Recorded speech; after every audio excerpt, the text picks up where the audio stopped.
আমি মীর হাসান, আপনাদের সকলকে আমন্ত্রণ জানাচ্ছি যমুনা টেলিভিশনের নিয়মিত আয়োজন 24 ঘন্টা থেকে। আপনারা জানেন বাংলাদেশ সময় রাত 11টায় আমরা সাধারণত সমসাময়িক নানান বিষয় নিয়ে কথা বলি। আজ মহান মে দিবস। মে দিবসে সকলকে শুভেচ্ছা জানাচ্ছে এবং পাশাপাশি পৃথিবীর সকল মেহনতি মানুষের যাতে অধিকার নিশ্চিত হয় সেটা আশা করছি। আর এই মে দিবসকে ঘিরে এই প্রচণ্ড তাপপ্রবাহের মাঝেই রাজনীতির মাঠ আবারও সরব হয়েছে। সে কারণে আজ আমরা আমাদের আলোচনার বিষয়বস্তু নির্ধারণ করেছি মে দিবসে সরব রাজনীতি। আর এই বিষয় নিয়ে কথা বলতে আজ আমরা আমাদের স্টুডিওতে 3 অতিথিকে আমন্ত্রণ জানিয়েছি। এরই মধ্যে 2জন অতিথি আমাদের স্টুডিওতে হাজির হয়েছেন, তাদের সাথে পরিচয় করিয়ে দিতে চাই। পরিচয় পর্বটা শুরু করবো আমার ডান পাশ থেকে। আমার ডান পাশে আছেন বাংলাদেশ আওয়ামী লীগের ত্রাণ ও সমাজ কল্যাণ বিষয়ক সম্পাদক জনাব আমিনুল ইসলাম আমিন। আমিন ভাই, আপনাকে স্বাগত জানাচ্ছি আমাদের 24 ঘন্টায়। একই সঙ্গে আলোচনায় স্বাগত জানাতে চাই ডিবিসি নিউজের সম্পাদক জনাব জায়েদুল হাসান পিন্টু। পিন্টু ভাই, আপনাকেও স্বাগত। আশা করছি কিছুক্ষণের মধ্যে এই আলোচনায় এসে যোগ দেবেন বিএনপির সাংগঠনিক সম্পাদক সৈয়দ ইমরান সালেহ প্রিন্স। যেহেতু আপনারা দুজন আমাদের স্টুডিওতে আছেন, আমরা আলোচনাটা শুরু করি। পিন্টু ভাই, আপনাকে দিয়ে শুরু করি। পিন্টু ভাইয়ের কাছ থেকে যদি প্রথমে শুনতে চাই, বিশেষ করে যখন শুনছি আজকে মে দিবসের কথা বা এটা মে দিবসের আলোচনা হচ্ছে চলছে, কিন্তু এমন সময় একটা আমরা দেখলাম যে আন্তর্জাতিক মানবাধিকার সংস্থা অ্যামনেস্টি ইন্টারন্যাশনাল তারা একটা প্রতিবেদন প্রকাশ করেছে আন্তর্জাতিক শ্রম দিবস উপলক্ষে। সেখানে তারা বাংলাদেশের প্রেক্ষাপটটাকে এইভাবেই তৈরি করেছেন বা বলেছেন। তারা বলছেন যে বাংলাদেশের তৈরি পোশাক শ্রমিকরা ভয় ও নিপীড়নের মধ্যে রয়েছেন। তারা বলছেন যে কারখানায় মানবাধিকারের পরিবেশ লঙ্ঘন করা হচ্ছে এবং সেটা তারা বলছেন এটাও যে এগুলো হচ্ছে রাষ্ট্রীয় মদদে শ্রমিকদের দমন করা হচ্ছে। তারা একেবারে রানা প্লাজা, তাজরিন ফ্যাশন, এরপর 2023 সালে শ্রমিকদের আন্দোলনের দমনের ঘটনাগুলো তুলে ধরে এই বক্তব্যটা দিয়েছেন। এই বিষয়ে আপনার মন্তব্যটা শুনতে চাই, তারপর আলোচনায় এগিয়ে যেতে চাই।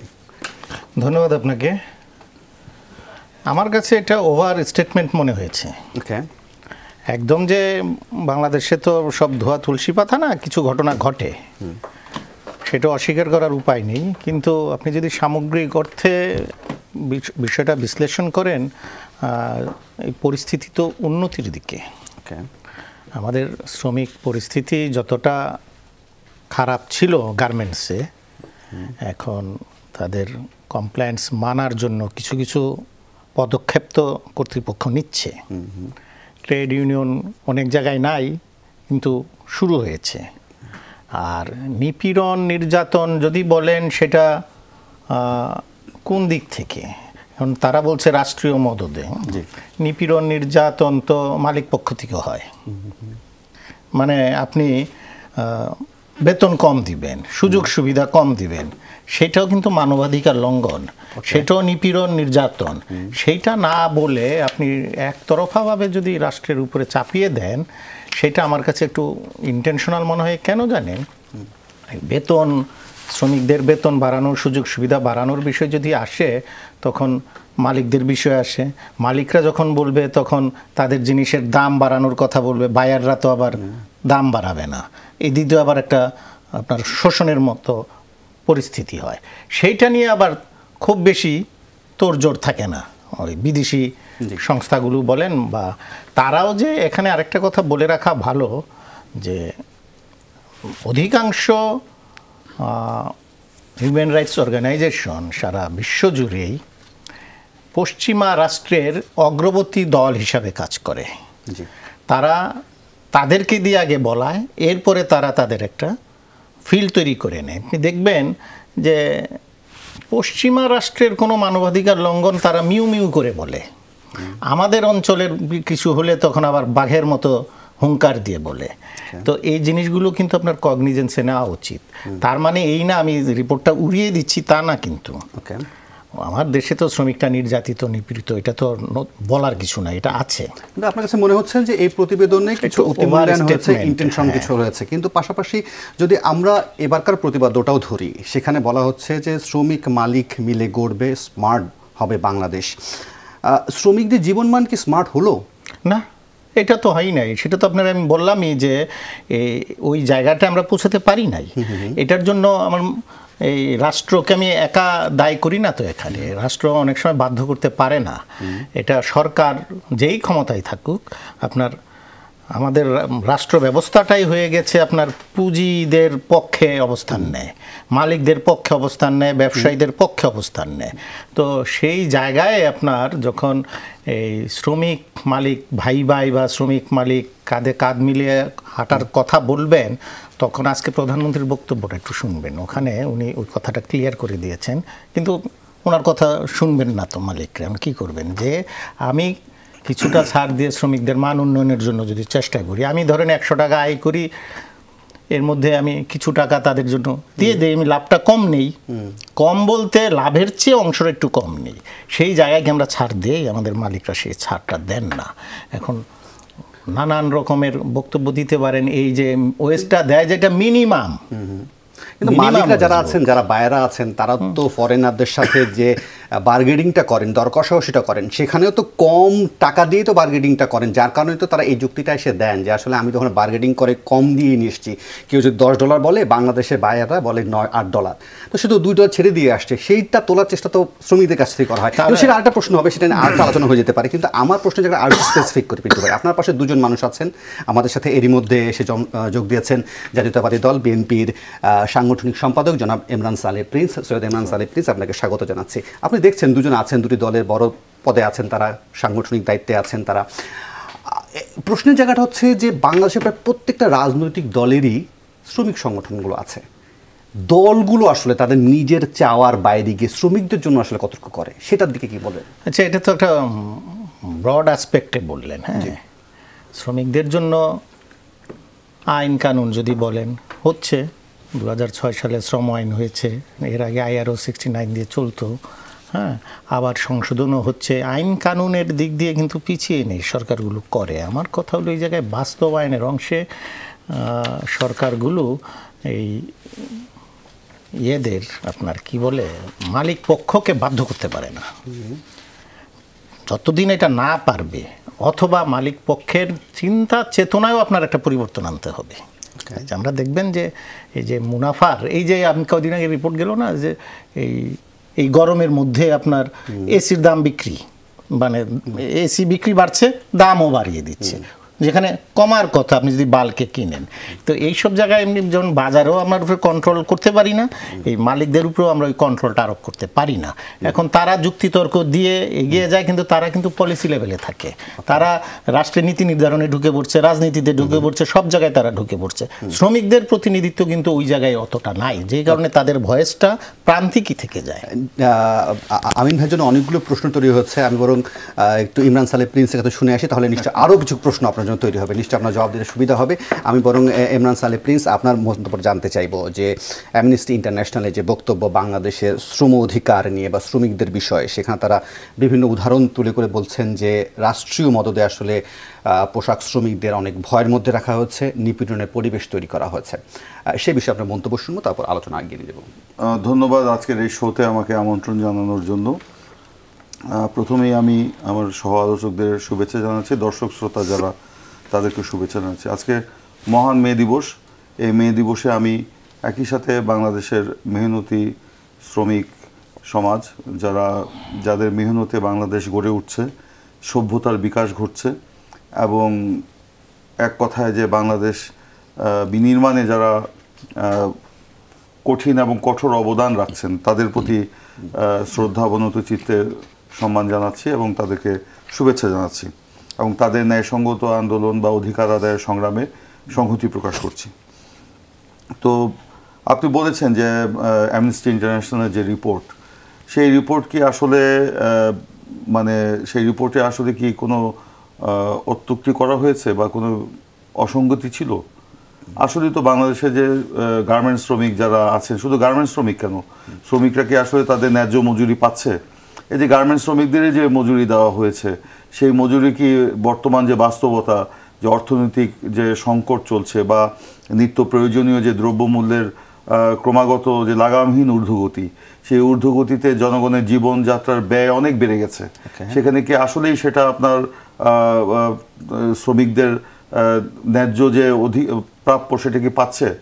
এখানে আসছে যে বায়ারদের কাছে মালিকরা যেই টাকায় কম টাকায় আপনার নিয়ে আসে, তো সেইগুলি তো দেখার দায়িত্ব অবশ্যই সরকারেরও আছে।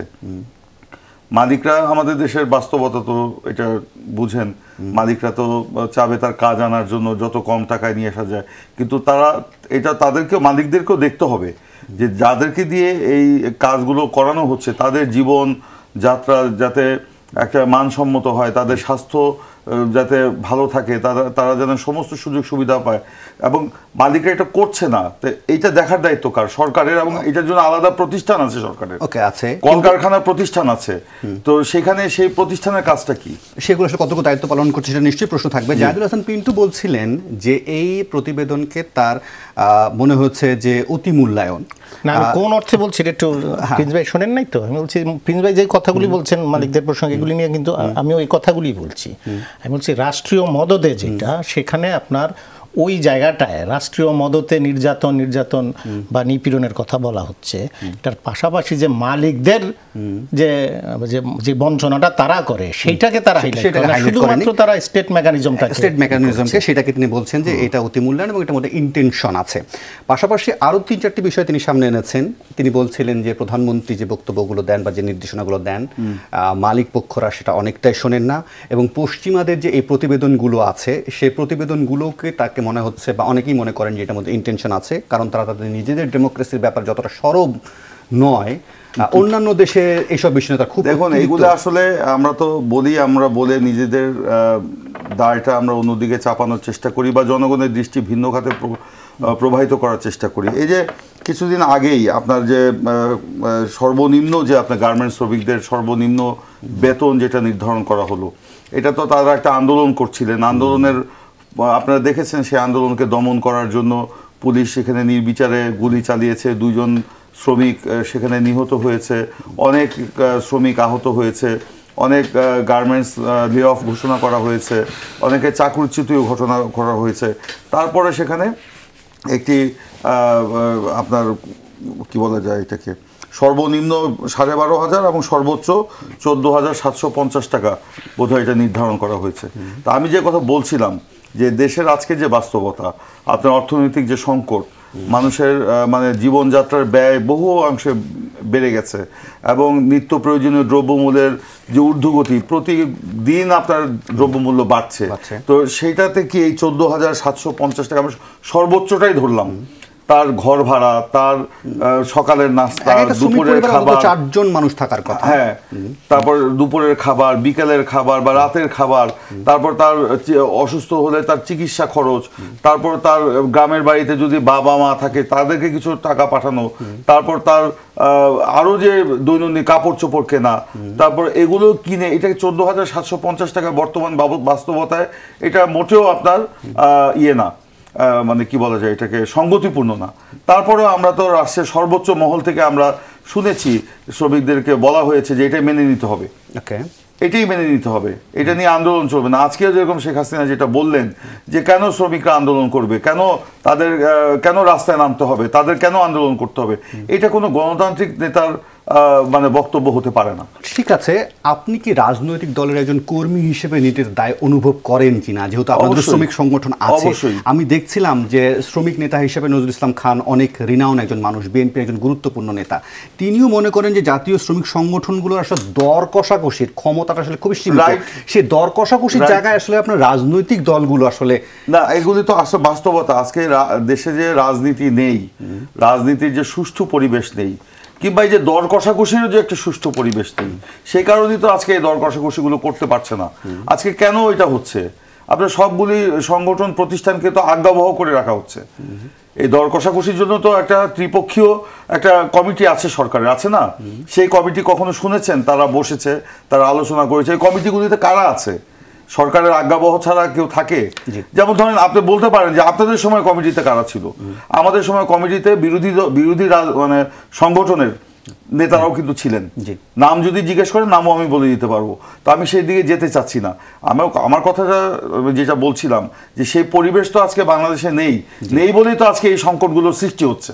জি, আমিনুল ইসলাম আমিন, এই সংকটের কথাগুলোকে একেবারে উড়িয়ে দেওয়া যায় কিনা? তিনি বলছিলেন 2023 সালে শ্রমিক আন্দোলনের কথা। আমি পত্রিকা ঘাটতে গিয়ে দেখলাম যে সেখানে 2000 সালে আন্দোলনের পর 35টি মামলা করা হয়েছিল। 161 শ্রমিক সহ 35,900 থেকে 44,000 থেকে 450 জনের মতো অজ্ঞাত আসামি করা হয়েছিল। এই মামলা তো আসলে স্টেট ওয়াইজই হয়, মানে সেক্ষেত্রে যদি আপনিও কি মনে করেন যেটা অতিমূল্যায়ন? শুনুন, আপনাকে ধন্যবাদ সম্মানিত আলোচক এবং দর্শক সবাইকে শুভেচ্ছা জানিয়ে শুরু করতে চাই। প্রথমেই ধন্যবাদ জানাচ্ছি আপনাকে এই কারণে যে আপনি খুব প্রাসঙ্গিক একটা বিষয় নিয়ে অবতারণা করেছেন। এখানে লম্বা কথা বলার কোনো অবকাশ নেই। খুব সিম্পল হিসাব যে 12,500 টাকা যেটা নিম্নতম মজুরি, এটা দিয়ে অবশ্যই বর্তমান সমাজে বসবাস করা কঠিন। আবার এটা কিন্তু 12,500 হচ্ছে আপনার 8 ঘন্টা। বাংলাদেশের প্রতিটি গার্মেন্টসের 2 ঘন্টার নিচে কেউ ওভারটাইম করে না, সবাই করে। এটা অটোমেটিক 16-17 হয়ে যায়। এখন 16-17 হলে সেই একজন শ্রমিকের পোষায় কিনা বা কতটুকু পোষায়, এটা যেমন আলোচনা আনা দরকার। তবে এই বিষয়গুলো নিয়ে সবচেয়ে ভালো হতো যদি আপনি একজন গার্মেন্টস মালিক বা কাউকে রাখতেন। কিন্তু আমরা যদি রাজনীতি করি, আমরাও এই খোঁজখবরটা রাখতে হয়। খোঁজখবর রাখতে গিয়ে যেটি আমার চোখে পড়েছে, এটা অস্বীকার করার জায়গা নেই যে এটা তাদের জন্য খুবই কঠিন একটা জীবন যাপন করা হয়ে পড়ে। পাশাপাশি বাস্তবতাটা কী এখানে ডেফিনেটলি যে প্রতিবেদন দেওয়া হয়েছে অ্যামনেস্টি ইন্টারন্যাশনাল, এটা যে অবশ্যই অতি মূল্যায়িত এবং এটা যে নির্দেশিত, এটা নিয়ে আমার মনে এক ফোঁটা সন্দেহ নেই। কারণ তারা মালিকদেরকে দোষারোপ না করে টোটাল দায়টা সরকারের উপর চাপিয়েছেন। অথচ যেমনটি ধরেন জনাব প্রিন্স ভাই মাননীয় প্রধানমন্ত্রীর আজকের যে বক্তব্য দিয়েছেন যে শ্রমিকদেরকে কেন রাস্তায় নামতে হবে, উনি তো তাদের পক্ষে বলেছেন কথাটা, কিন্তু উনি ওটাকে টুইস্ট করে দিয়েছেন। মাননীয় প্রধানমন্ত্রী বলেছেন যে যাদের গ্রামে শ্রমে আমি অট্টালিকা করছি তাদেরকে কেন আমার রাস্তায় নামতে হবে বেতন বাড়ানোর জন্য? এটা তো আমার বিবেক থাকলে আমার বাড়িয়ে দেওয়া দরকার। তো এই বিষয়টাকে যদি আপনি পলিটিক্যালাইজ করার চেষ্টা করবেন তখন কিন্তু আপনি সেখানে সমাধান পাবেন না। এক নাম্বার 2 হচ্ছে কি, এই শ্রমিকদের বাংলাদেশে গার্মেন্টস শিল্প আসার আগে এই শ্রমিকগুলো কি করত? আমার বা আপনার বাসায় সূর্যোদয় থেকে মধ্যরাত পর্যন্ত কাজ করত। বেতন কত? কোনো বেতন নেই, পেটে ভাতে। এবং এদের স্টার্টিং ছিল 400 টাকা দিয়ে। গ্র্যাজুয়ালি এবং আওয়ামী লীগ সরকারের একমাত্র সরকার যারা তাদের বেতন কাজকে এই পর্যায়ে নিয়ে আসছে। এখানে সরকারের ভূমিকাটা মুখ্য ছিল। এবং আবার এটা যে 12,500 টাকায় থেকে যাবে তা না। আজকে যে জাপান বা ইউরোপের শ্রমিকরা যে বাংলাদেশি মুদ্রায় 1 লাখ, 1.5 লাখ বা 2 লাখ টাকা বেতন পাচ্ছে, ওরা কিন্তু শুরুতে এই বেতনটা ছিল না। এটা গ্র্যাজুয়ালি এটা বাড়ে। হ্যাঁ, তা আবার পাশাপাশি এটাও আপনি যেটা বলেছিলেন, এখন সে প্রশ্নের উত্তরটা দিই। সেটা হচ্ছে কি যে মামলা, এই আন্দোলন যখন হয়, আপনি যদি একটু খেয়াল করেন, এখানে মিডিয়া ব্যক্তিত্ব এবং একটা জনপ্রিয় টেলিভিশনের প্রধান বার্তা সম্পাদক আছেন। সেটি হচ্ছে ওই সময় আপনি দেখেছেন যে গার্মেন্টসের মালিকের কথা বাদ দেন, যে গার্মেন্টসে আগুন ধরানো হচ্ছে, ভাঙচুর করা হচ্ছে, সেই গার্মেন্টসের শ্রমিকরাই বলছে ওরা কার আমরা চিনি, ওদেরকে জীবনে দেখিনি। তার মানে কি এটাতে এরপরে কি এটা বোঝার কোনো কষ্ট হবার কথা যে এটা পরিকল্পিতভাবে একটা আনওয়ান্টেড সিচুয়েশন তৈরি করার জন্য করা হয়েছিল? তো সেই জায়গায় মানে আপনার বক্তব্য হচ্ছে এগুলো উদ্দেশ্যপ্রণোদিত কোনো মামলা নয় বলে আপনি মনে করছেন? আমি কেন মনে করব? আপনি পত্রিকার যে রিপোর্ট, আপনি প্রত্যেকটা পত্রিকা সে সময় বের করেন যে সমস্ত গার্মেন্টসগুলোতে ভাঙচুর করা হয়েছে, গেট ভাঙা হয়েছে, অগ্নিসংযোগ করা হয়েছে এবং ঢুকে শ্রমিকদেরকে কি পেটানো হয়েছে, সেই গার্মেন্টস মালিক না, শ্রমিকরাই বলতেছে এদেরকে কোনোদিন আমরা কোনো গার্মেন্টসে কাজ করতে দেখিনি। তার মানে ওরা তো তাহলে আমি যদি আমার বেতন কম হয়, এটা তো আমি আন্দোলন করব, বাইরের লোক কেন বলতেছে? তো এটা যে একটা পরিকল্পিত বিষয় ছিল, এটা কিন্তু সন্দেহের কোনো অবকাশ অন্য কারো থাকলেও আমার নেই। জি, আমিন ভাই আপনি ভালো কথা বলেছিলেন যে এই আলোচনার মধ্যে যদি আমরা একজন গার্মেন্টস কর্মীকে বা মালিককে আনতে পারতাম তাহলে ভালো হতো, কিন্তু যেহেতু আপনার দুটো বড় রাজনৈতিক দলের কর্মী এবং আমাদের জায়গা থেকে বলছি, আমরা ভাতৃপ্রতিম সংগঠন আছেন, কিন্তু আপনি পিন্টু ভাই একটা কথা লক্ষ্য করবেন কিনা, আপনি বলছিলেন যে প্রধানমন্ত্রী যখন বলেন তিনি তো অনুভব করছেন যে ঠিক আছে এদের বেতন ভাতা বাড়া উচিত, তিনি তো আর বাড়িয়ে দিতে পারবেন না, সেক্ষেত্রে যারা ব্যবসায়ী আছেন বা মালিকরা আছেন তাদের আপনি একটু মনে করে দেখেন যে নির্বাচনের আগে কতজন ব্যবসায়ী রীতিমতো প্রকাশ্যে এসে বলেছিলেন যে তারা পিএমকে আবারও চান, সেই লোক কেন শুনবে না, তারা কেন শুনবে না পিএমের কথা? আপনি আমার কথাটা বুঝেন নাই, আমি কি বলছি? মাননীয় প্রধানমন্ত্রী আজকে বলেছেন যে শ্রমিকদেরকে রাস্তায় নামতে হবে, কেন?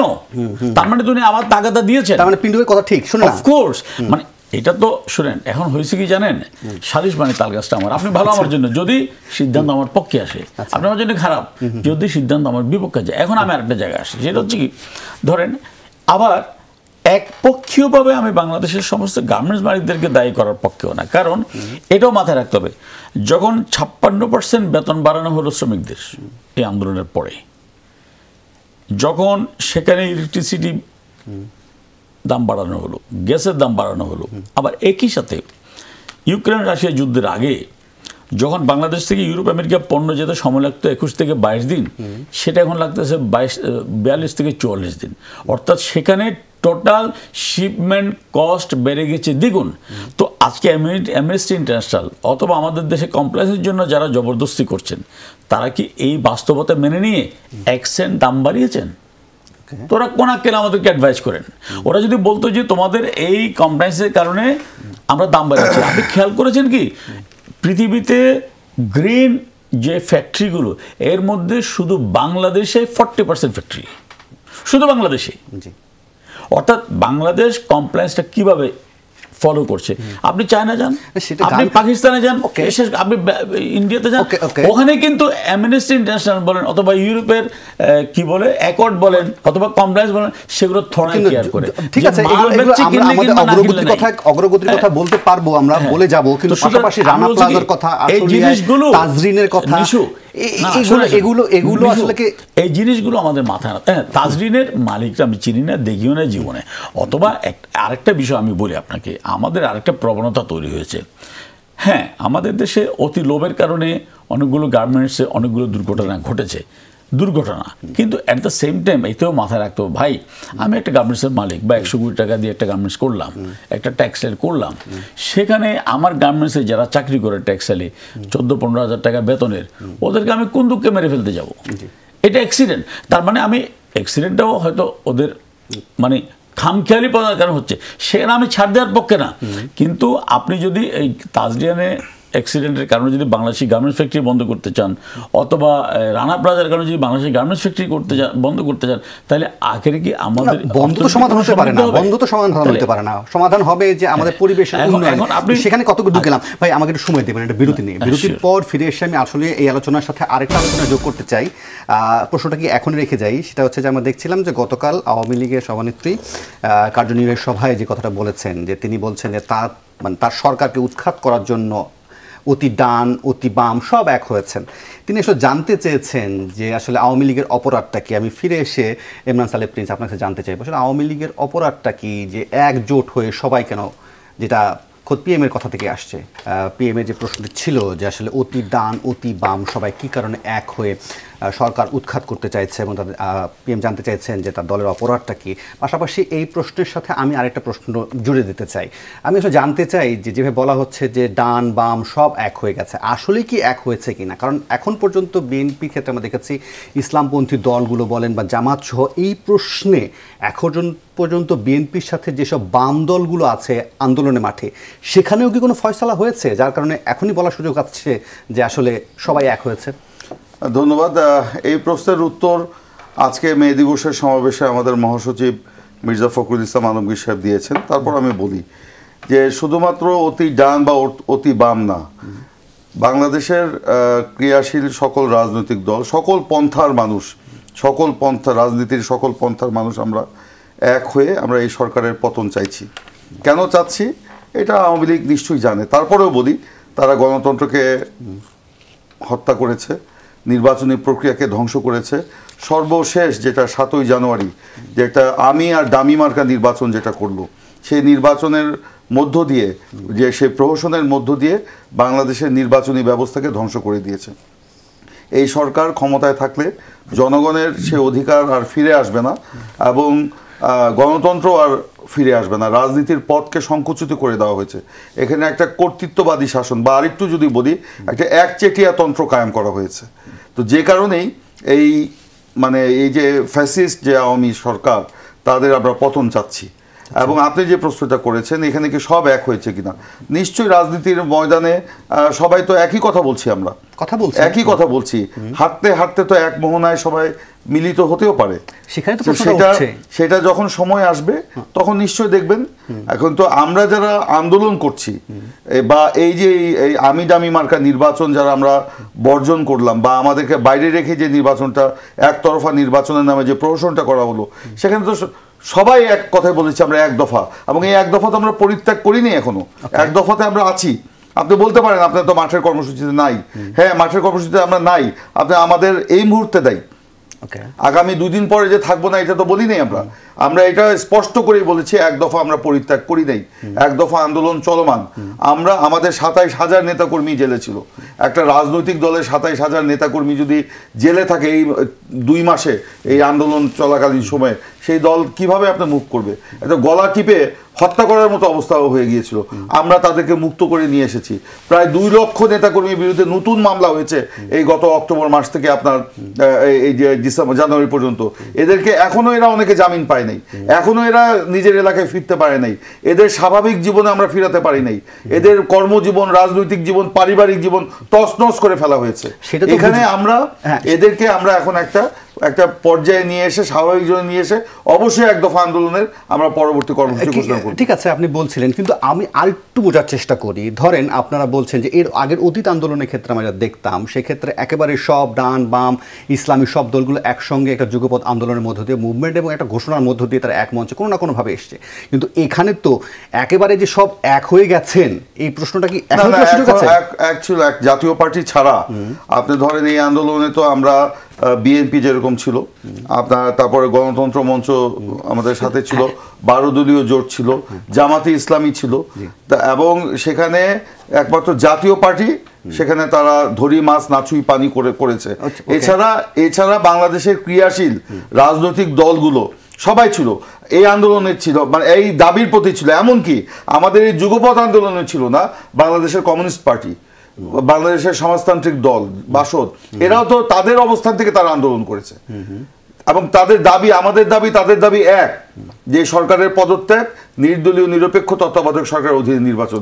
এই দাবিতে কিন্তু সবাই আমরা আন্দোলন করছিলাম। হ্যাঁ আপনি বলেন এই যুগপৎ ধারার বাইরে কিন্তু এটা ছিল, কিন্তু তাই বলে আমাদের দাবির কিন্তু একমত, দাবির বিষয়ে কিন্তু সবাই আমরা একমত, এখনো একমতে আছি। এখন এটা আমরা হাঁটতে হাঁটতে রাস্তায় হাঁটতে হাঁটতে একটা মোহনায় যে মিশবে না এটা বলতে পারি না, এটা আপনিও বলতে পারবেন না, আমিও বলতে পারবো না। সময় পরিস্থিতি সবকিছু বলে দেবে। তবে এখানে সরকারেরও অনেক খেলা ছিল। এই খেলাতে আমাদের দলকে ভাঙার জন্য তারা চেষ্টা করেছে, দলকে না ভাঙতে পেরে দল থেকে লোক ভাগিয়ে নিয়ে নির্বাচনের চেষ্টা করেছে, একজন ছাড়া কাউকে নিতে পারেনি। আজকে আবার দেখলাম ওবায়দুল কাদের সাহেব ওনার মে দিবসের আলোচনার সময় বলেছেন বিএনপিকে ওনারা ভাঙতে চান না। তার মানে এটার মধ্যে কিন্তু একটা ইঙ্গিত আছে। উনি বলছেন ভাঙতে চান না, উনি কিন্তু বলছেন যে ভাঙলে নিজেরাই ভাঙবেন। হ্যাঁ, এইটার মধ্যে ইঙ্গিত আছে এবং এখানে আপনার কিছু এটা কি বলবো আমি উস্কানিও আছে। তবে সব শত্রুর মুখে ছাই দিয়ে বিএনপি অতীতের মতো এখনো এক আছে, ইনশাল্লাহ ভবিষ্যতে। আর আমিনুল ইসলাম, আপনি কি বলবেন যেখানে স্পষ্টই করে বলছেন যে আসলে এখন আর অতি ডান অতি বাম এটা সময় বলে দেবে, চলতে চলতে সব একই দেখা যাবে, কিন্তু তিনি মনে করছেন যে শুধু এখন আর রাজনৈতিক দলগুলোর দিকে আসলে ইশারা করে লাভ নেই, বাংলাদেশের প্রতিটি মানুষই আসলে চাইছে যে একটা পরিবর্তন। না, মাননীয় প্রধানমন্ত্রী যেটা বলেছেন সেটা হচ্ছে কি, বাস্তবতা হচ্ছে গণতান্ত্রিক রাজনীতিতে সরকার পরিবর্তনের একমাত্র মাধ্যম হচ্ছে ভোট। আমি পাকিস্তানকে কখনো উপমা হিসেবে আনতে চাই না, তবু যদি আমি সাম্প্রতিক পাকিস্তানের দিকে তাকাই, নির্বাচন পরবর্তী সেখানে কিন্তু এখন কয়েকটি আসনে উপনির্বাচন হচ্ছে। সেখানে ইমরান খানের দলকে নির্বাচনে অযোগ্য ঘোষণা করা হয়েছে এবং তার দলের প্রতীক বাতিল করা হয়েছে। বাতিল করার পর তার সমর্থক যারা স্বতন্ত্র প্রার্থী হয়েছিল তাদের অনেকের প্রার্থিতা বাতিল করা হয়েছে, অনেককে গ্রেপ্তার করা হয়েছে।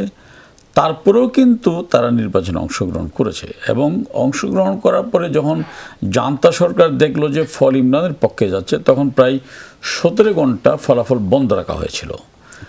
এবং এরপরে যে এখন উপনির্বাচনগুলো হচ্ছে, সেখানেও কিন্তু ইমরান খান জেলখানা থেকে বলেছে যে তোমাদেরকে ফেস করতে হবে ভোট। তো সেখানে উপনির্বাচনে কিন্তু তার দলের স্বতন্ত্র প্রার্থীরা অংশগ্রহণ করছে। কারণ আমি কতটুকু জনপ্রিয়, জনগণ আমার পক্ষে কতটুকু আছে, সেটা পরিমাপ করার একমাত্র মাধ্যম হচ্ছে ভোট। এখন বিএনপি বা জামাতিরা সেটা করবে না। তারা ভোটকে প্রতিরোধ করার নামে দেশটাকে জল্লাদের উল্লাস মঞ্চ বানাবে, আবার গণতন্ত্রের কথা বলবে।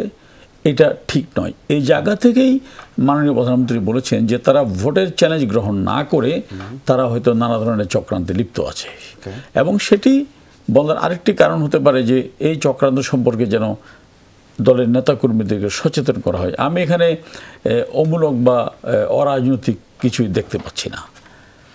এবং এরপরে আমি যেটা বিএনপির ভাঙার ব্যাপারে যেটা আমি মনে করি যে আওয়ামী লীগ রাজনৈতিক দলের ভাঙ্গা করার খেলায় বিশ্বাস করে না, কারণ আওয়ামী লীগ তো সেনাচালনীতে জন্মগ্রহণকারী কোনো দল নয়, এবং এটা তারাই করতে পারে যারা বিএনএম বা তৃণমূল, বিএনপি বা শাহজাহান ওমর, এই চরিত্রগুলোকে কি বলবো আমরা তাহলে, বা এই দলগুলোকে কি বলবো? না, চেষ্টা ভাঙার চেষ্টা নাকি এটা তাদের ডেমোক্রেটিক রাইটস? ভাঙার চেষ্টা হিসাবে এটা বলা যাবে না। এখন শাহজাহান ওমর উনি ওনার দল থেকে বেরিয়ে এসছে, উনি তার দল ভাঙেনি, ঠিক আছে। এবং বাংলাদেশে বিএনএম অথবা অন্য পার্টি হওয়া এটা কি এই প্রথম হচ্ছে বাংলাদেশে?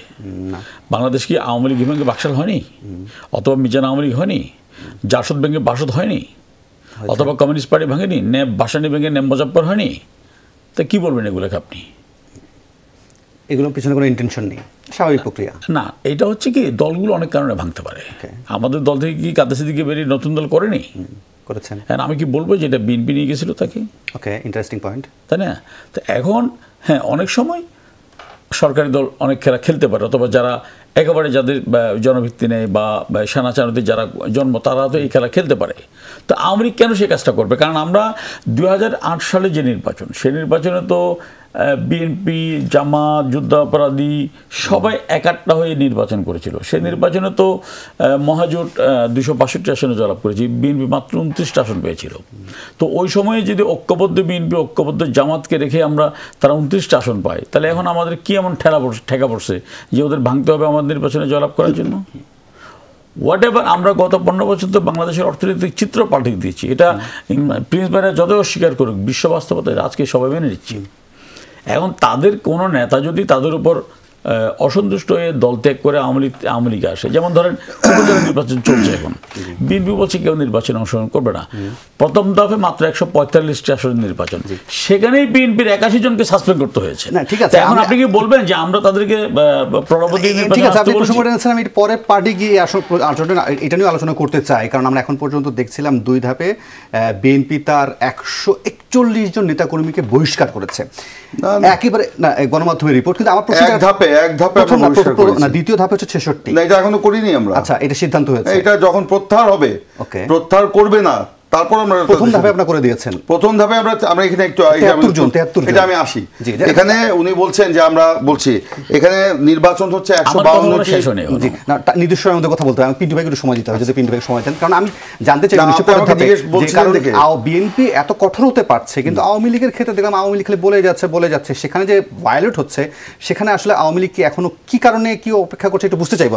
আমি বিরতির পর বুঝবো, কিন্তু আমি আগে জাহিদুল হাসান পিন্টুর কাছে বিশ্লেষণ শুনে নেই। পিন্টু ভাই, আপনি যেটা শুনছিলেন, পিএমের বক্তব্য কিন্তু আরেকটা ইন্টারেস্টিং অংশ আছেন। তিনি বলছেন যে আমাদের দেশে কিছু আছে বুদ্ধি বেচে জীবিকা নির্বাহ করে, সেই তথাকথিত বুদ্ধিজীবীরাও এখন বাংলাদেশের বিরুদ্ধে গীবত গাইছে, এবং তিনি একই সাথে 2024 সালের নির্বাচনকে বলছেন সবচেয়ে সুষ্ঠু নির্বাচন। আপনার বিশ্লেষণটা শুনি। কোন প্রসঙ্গে বলেন, বুদ্ধিজীবী না নির্বাচন নিয়ে?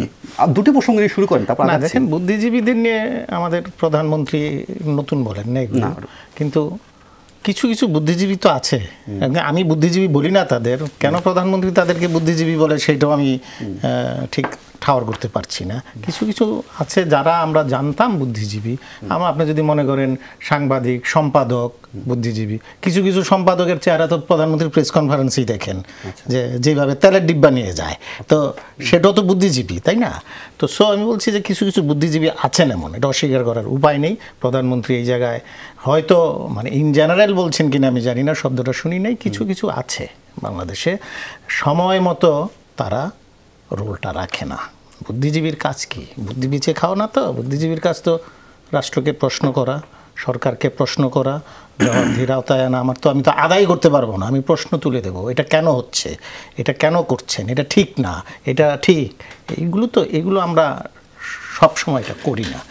এক সময় এটা আমরা করতাম, আমাদের বুদ্ধিজীবীরা এটা করতো, রাজনীতিবিদদের পথ দেখাতো। তো এখন রাজনীতিবিদদের পিছনে এরা বসে থাকেন, তো কী করবেন? এটা নানান রকমের ডেভিয়েশন ঘটেছে আমাদের সমাজে। এই বুদ্ধিবৃত্তিক জায়গাটাও অনেক ঘটেছে, এখন প্রাপ্তির জায়গায় অনেকে চলে গেছে, এটা ঠিক। এটা শুধু যে আপনার এই যে কি বিরোধী দলের হয়ে বুদ্ধিজীবীরা কথা বলছেন তা তো না, সরকারের হয়েও তো করছেন, যেটা আমি বললাম আপনাকে। তো এটা আছে, তার মানে এই না যে এই দেশে বুদ্ধিবৃত্তিক জায়গাটা এখন শূন্য। যেই জায়গাটা আছে বুদ্ধিজীবীদের, এরা না একটু নীরব হয়ে আছে। এরা হয় ভয়ে, অথবা ঝামেলায় যেতে চায় না, অথবা এই সমাজটাকে দেখে তারা নিজেদের গুটিয়ে নিয়েছে। দেশে বুদ্ধিবৃত্তিক জায়গাটা যে শূন্য তা তো না, আছে জায়গাটা, তবে ডেভিয়েশন হয়েছে, এটা ঠিক। আর নির্বাচন প্রশ্নে যদি বলেন সবচেয়ে সুন্দর নির্বাচন হয়েছে, আমি শুনিনি ঠিক এইভাবে বলছেন কি না, যদি বলে থাকেন আমি মনে করি সবচেয়ে সুন্দর নির্বাচন আমি এটাকে বলবো না।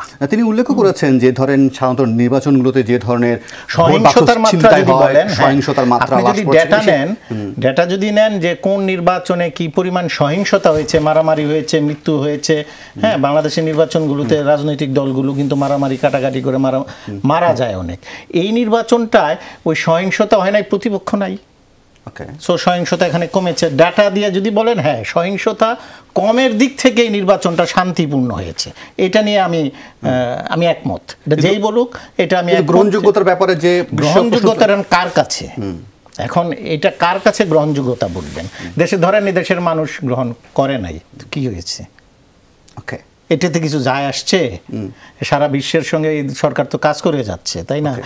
এর চেয়ে খারাপ নির্বাচন আরও আগে হয়েছে, তো কি হয়েছে? এইটা হলো আপনি কগনিজেন্সে নিবেন কি নিবেন না, অথবা যাদের কাছে গ্রহণযোগ্য হয় নাই তারা এটা আদায় করে নিতে পারে কিনা আমাকে একটা গ্রহণযোগ্য নির্বাচন, সেটাও তো নাই।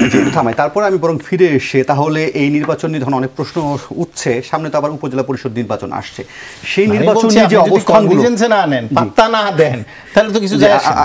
আপনি অনেক স্বীকারোক্তি দিচ্ছেন যে আসলে যে উপজেলা পরিষদ নির্বাচন সামনে আসছে, সেক্ষেত্রে যে ধরনের সংখ্যাগুলো সামনে আসছে বা দুটি দলের যে সিদ্ধান্ত, সেটাকে কিভাবে বিশ্লেষণ করবেন? দেখেন, এটা তো আবার লম্বা প্রশ্ন। এখন সরকার ক্ষমতায় আছে, সরকারের দলের লোকজন চাইবে সবাই, কারণ ইলেকশন করলেই তো পাস, অপোজিশন যেহেতু নাই, বা নিজেরা সবাই চাইছে না, আওয়ামী লীগ তো সবাইকে বলছে না নির্বাচন করা, বলছে না, তাও তো করতেছে, তাই না? এটা শুনবে নাকি? নির্বাচিত হয়ে আসতে পারলেই তো আবার সব শেষ। যে কারণে দেখবেন গতকালের মিটিংয়ে এটা নিয়ে খুব বেশি হয় না, আমিন ভাই বলতে পারবেন, মিটিংয়ে ছিলেন, ভিতরে কি হয়েছে। তো আমি বলছি যে এটা সরকারি দল থেকে চেষ্টা তো থাকবেই যত পারে নির্বাচনে অংশ নিয়ে জয়ী হয়ে আসা, কিন্তু যেহেতু বিএনপি এখানে ফ্যাক্টর, কেন ফ্যাক্টর? আপনার আওয়ামী লীগ তো ইলেকশন করতেছে, আওয়ামী লীগ জিতে আসুক, এখন বিএনপি যেহেতু নির্বাচনে যাচ্ছে না, কারণ সরকারের জন্য তো এটা আরেকটা বড় সুবিধা হয়ে গেছে, সরকারের জন্য না, সরকারি দলের প্রার্থীদের জন্য। তার টাকা পয়সা খরচ কম হবে, তার ঝামেলা কম হবে, হ্যাঁ, কিন্তু তারপরেও দেখবেন যে এই পার্লামেন্ট ইলেকশনে স্বতন্ত্রদের সঙ্গে ফাইট করতে হয়েছে না, বাগাবাগান যারা আওয়ামী লীগের কেন্দ্রীয় নেতা হেরে গেছে। এখন সেইটা কদ্দূর কি হবে আমি এটা নিশ্চিত না, তবে প্রিন্স ভাইয়ের দল যেটা করছে এটা তো এই আমি মনে করি এটা আমার কথা তো বিএনপি চলবে না, বিএনপি শুনবে না। বিএনপি যেহেতু পার্লামেন্ট ইলেকশন বয়কট করছে, সেখানে লোকাল গভর্নমেন্ট ইলেকশনে যায় কি করে? সেখানে কিন্তু এই ইলেকশনে তো সরকার পরিবর্তন হয় না, এটা কি কৌশলগত ভুল নাকি কৌশলে ঠিক আছে? আমি মনে করি, ধরেন আমি মনে করি বিএনপির এটা কৌশলগত ভুল। এখন বিএনপি তো কৌশলগত ভুল মনে করে না বলেই তো এই সিদ্ধান্ত নিয়েছে, এটা বিএনপির অবস্থান। আমি ভুল মনে করি কি কেন জানেন? আমার এখানে একটা ব্যাখ্যা হলো, ধরেন সরকার নিপীড়ন, নির্যাতন, মামলা সব চালাচ্ছে, আপনাকে স্পেসই দিচ্ছে না, তা আপনি হাটগুটে বসে থাকবেন? আপনাকে বদ্ধ ঘরের মধ্যে আটকাই দিল, ও সরকার তো আমাকে আটকাই রাখছে বেরোতে। যদি বৈধতার প্রশ্ন আসে, সেই বৈধতার প্রশ্নটা কে? আমি তো সেই প্রশ্নটা করেছি, কার কাছে আপনি এটা বৈধ অবৈধর সংজ্ঞাটা নেবেন? এই সংজ্ঞাটা দিবে কে? এই সিলটা মারবে কে বৈধ না অবৈধ? এটা তো কোথাও আপনি নিতে পারতেছেন না। এটা জাতিসংঘ বলেন, পশ্চিমা দেশ বলেন, আন্তর্জাতিক বিশ্ব বলেন, এর চেয়ে খারাপ নির্বাচনের সরকারকেও তো তারা স্বীকৃতি দেয়, কাজ করে। সো ওখানে কিছু যায় আসে না। আমি কেন ভুল বলছি একটা উদাহরণ দিয়ে দিই, শুধু একটা লাইন ছোট্ট করে। ধরেন এই যে আওয়ামী লীগ এই সিচুয়েশনে ৭৭-৭৮ সালে ছিল না, ৭৯ নির্বাচনে গিয়েছে, হারবে জেনেও গিয়েছে। কেন গিয়েছে? যদি 10টা আসনও পায়, 20টা আসনও পায়, কথা বলার একটা জায়গা পায়, একটা পর্যায়ে গিয়ে আপনার নির্বাচনে জয়ী হয়ে আসে। প্রিন্স ভাইরা ধরেন 24 বছর ধরে ক্ষমতার বাইরে থাকবে, 29 সালে যদি আসে, তো আওয়ামী লীগের চেহারাটা কি বিএনপি চেঞ্জ করে ফেলতে পারবে এর মধ্যে? যদি পারে ভালো, না পারলে তো আবার বয়কটই যাবে। এই জায়গাটা আমার মনে হয় তাদের চিন্তা করা উচিত। কি বলবেন? দেখুন, এটা পিন্টু ভাইয়ের মতো করে বিশ্লেষণ করেছেন, তার ব্যক্তি স্বাধীনতা আছে, এই জন্য আমি এই ব্যাপারে কিছু বলতে চাই না। শুধু এইটুকু বলতে চাই যে আমরা সেই নির্বাচন করতে চাই যে নির্বাচনে জনগণের অংশগ্রহণ থাকে। এখানে জনগণের কোনো অংশগ্রহণ নাই। এখানে কিছুক্ষণ আগে আমিন ভাই একটা কথা বললেন যে জনপ্রিয়তা পরিমাপের একমাত্র পথ হচ্ছে ভোট, কিন্তু সেই জনপ্রিয়তা পরিমাপের ব্যবস্থা কি সেই ভোটে হয়? ওনাদের আমলে তো ভোট কেন্দ্রে জনগণ যেতে পারে না, সেখানে তো দিনের ভোট আগের রাত্রে করে দেওয়া হয়। যদিও যখন নির্বাচন হয় সেই ভোট কেন্দ্রের বাইরে এমনভাবে জটলা করে ওনাদের নেতাকর্মীরা, সেখানে অন্যদেরকে ঢুকতে দেওয়া হয় না। সেখানে যে কি বলে ইভিএমে যে ভোট, সেখানে দেখা গেল ইভিএমে ভোট দেওয়ার যে ভোট দিতে গেল, প্রথম লক খোলার পরে সে যখন মূল বুথে যে ভোট দিবে তখনই সেখানে আওয়ামী ভূত দাঁড়িয়ে ও নৌকায় মার্কায় বোতাম চাপ দিয়ে তাকে ভোট দিয়ে দিচ্ছে। এই তো ঘটেছে বাংলাদেশে, এটা আমাদের চোখের সামনে দেখা। পিন্টু ভাই বলছিলেন যে এইভাবে মাঠকে ফাঁকা করে দেয়, ঠিক? আমি বলি, তা আপনি আরেকটা উদাহরণ দিই যে গত 30শে এপ্রিল মিরেরসরাই, ওনাদের এলাকা মিরেরসরাই উপজেলা আওয়ামী লীগের সাধারণ সম্পাদক AKM জাহাঙ্গীর ভুইয়া তিনি বলেছেন যে গত 7ই জানুয়ারি যখন জননেত্রী শেখ হাসিনার মনোনীত প্রার্থী প্রিয় নেতা ইঞ্জিনিয়ার মোশাররফ হোসেনের সুযোগ্য সন্তান মাহবুবুর রহমান রোহেলকে জেতাতে আমরা অনেক অপকর্ম করেছি ভোট কেন্দ্রের ভিতরে, কিন্তু 8 তারিখ উপজেলা পরিষদ নির্বাচনে কোনো অপকর্ম ছাড়া ভোট কেন্দ্র খোলা থাকবে। এটা তো একটা স্বীকারোক্তি। ওনারা 7 তারিখে কি করেছেন, এটা পত্রিকার নিউজ এবং সেটা স্টিকার হয়ে এখানে এসছে আর কি, বিস্তারিত কলমে। যাই হোক, এটা তো এগুলো এইরকমই যখন ওনাদের ভোটের অবস্থা, সেখানে ভোটে গিয়ে কি করব? পিন্টু ভাই বললেন কিন্তু মাঠে বলি না, প্রিন্স ভাইয়ের যুক্তিগুলি ধরেন আমি সব মেনে নিলাম না, আমি আমার বক্তব্য শেষ করি। বলবেন তো একটা মিনিট, সব ঠিক আছে আপনার যুক্তি, তো এইভাবে এই 29 নির্বাচনের আগে যদি পরিস্থিতি চেঞ্জ আনতে না পারেন, ইনশাল্লাহ পরিস্থিতির পরিবর্তন ঘটবে, আমরা সেই আশায় থাকতে চাই এখানে এবং সেই আশা বাস্তবায়নও করতে চাই। এখানে আরেকটা কথা আমি বলি যে এখানে আপনার বলেছেন যে 10টা আসনে যদি পেত, আপনার এই যে 18 সালের নির্বাচনে ওনাদের আশ্বাসে বিশ্বাস রেখে তো আমরা গিয়েছিলাম। প্রধানমন্ত্রী গণভবনে নিজে আশ্বাস দিয়েছেন, সেই আশ্বাসকে নিজে ভেঙে চুরমার করে দিয়েছিলেন উনি, সেই বিশ্বাসকে ভেঙে চুরমার করে দিয়েছেন। সেখানে সেই ডান্ডা মেরে সব ঠান্ডা করে দেওয়া হয়েছিল। তো সেই নির্বাচনে আমরা গিয়ে কি লাভ হয়েছিল? উনি বলেছেন, আমাদের আমিন ভাই খুব সজ্জন ব্যক্তি, উনি বলেছেন যে ভোটের চ্যালেঞ্জ নাকি আমরা গ্রহণ করিনি। আমরা তো 18 সালের আগে নির্বাচনের আগ পর্যন্ত আমরা নির্দলীয় সরকারের অধীনেই নির্বাচনে যেতে চেয়েছিলাম। প্রধানমন্ত্রী তখন আপনার শেখ হাসিনা তখন ওপেন চ্যালেঞ্জ দিলেন, আমরা তার চ্যালেঞ্জ গ্রহণ করে আমরা তার অধীনে নির্বাচনে গিয়েছি, কিন্তু সেই নিরপেক্ষ নির্বাচন করার চ্যালেঞ্জ শেখ হাসিনা সেদিন গ্রহণ করতে পারে নাই, ওনারা সেদিন সেটা গ্রহণ করে নাই। আর বলেছেন যে এই যে বিএমএ তৃণমূল, এর আগে জাসদ বাসদ ন্যাপ মুজাফর ন্যাপ ইত্যাদি অনেক কথা বলেছেন। এইবার তো নির্বাচন পরিচালিত হয়েছে গণভবন থেকে, সেখানে আওয়ামী লীগের প্রার্থী তালিকা হয়েছে, দাবি তালিকা হয়েছে, সেখানে আমার এটা শেষ করে নির্দিষ্ট সময়ের মধ্যে শেষ করতে আমাকে সময় আমি এক মিনিটে শেষ করি, 1 মিনিট আমি দিতে পারছি না যে আমি যদি আপনি 2 মিনিটে শেষ করতে পারেন তাহলে খুব সুবিধা হয়। যেটা বলছিলেন যে আমরা কি এমন একটা নির্বাচন দেখতে পারবো না যে ধরেন আপনার পাশে 2 জন মানুষ আছেন, তারাও বলবে যে না ঠিক আছে নির্বাচন সন্তুষ্ট হয়ে যাওয়ার মতো? নির্বাচনটা তো এককভাবে কোনো একটা দলের উপর বর্তায় না। এখানে আপনি যদি একটা ভালো নির্বাচন চান, তাহলে আমি যদি বলি 14 সালে নির্বাচনে বিএনপিকে নিয়ে আসার জন্য মাননীয় প্রধানমন্ত্রীর উদ্যোগগুলো পুনরুক্ত আমি করতে চাই না, কিন্তু এরকম প্রচেষ্টা অতীতে কোনোদিন কেউ দেখায়নি। সেখানে বিএনপি সেই নির্বাচনে না এসে বাংলাদেশটাকে একটা আপনার রক্তাক্ত কষাকানা বানিয়ে ছাড়লো। এখন তাহলে 18 সালের নির্বাচনে এসে 3-4 জন করে প্রার্থী দিল, 24 আবার আসতো না। তাহলে এখন যদি তারা নির্বাচনে না আসে,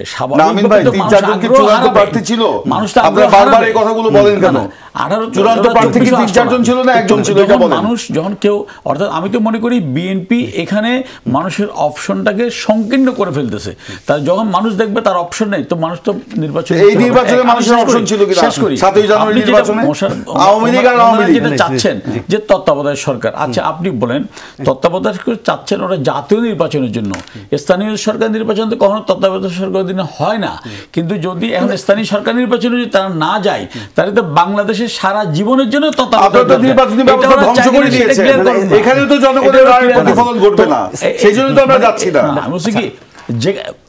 যেভাবে হোক স্থানীয় সরকার কিন্তু করতে চাচ্ছে যে আসলে তারা বাংলাদেশটা সবসময়